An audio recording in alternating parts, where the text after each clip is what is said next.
Mahilig ka din ba sa truffle pasta? I-share ko sa inyo kung saan ako nakatikim dito sa Bulacan ng masarap na truffle pasta, pati na rin yung kanilang signature coffee na gustuhan ko. Kapag nakakita ako ng truffle pasta sa menu, usually ino-order ko talaga kasi gusto ko talaga yung earthy flavor ng mushroom. Lalo na syempre yung aroma ng truffle. Sarap nito. Ngayon.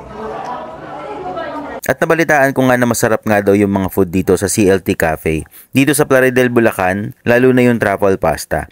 Pinuntahan agad namin ni Mami para matikman at totoo nga talaga, masarap yung truffle pasta nila. At actually lahat ng na-order namin, masarap. Isart sa mga coffee, breakfast menu, pizza, pati yung beef caldereta nila. Sobrang lambot. Lahat talaga nagustuhan namin. No wonder bakit sumisikat sila ngayon na cafe dito sa Bulacan.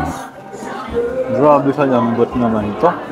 Sobrang lambot niya kahit hindi mo na lang yung gamitin mo para madurog siya sa bibig mo. Sobrang lambot.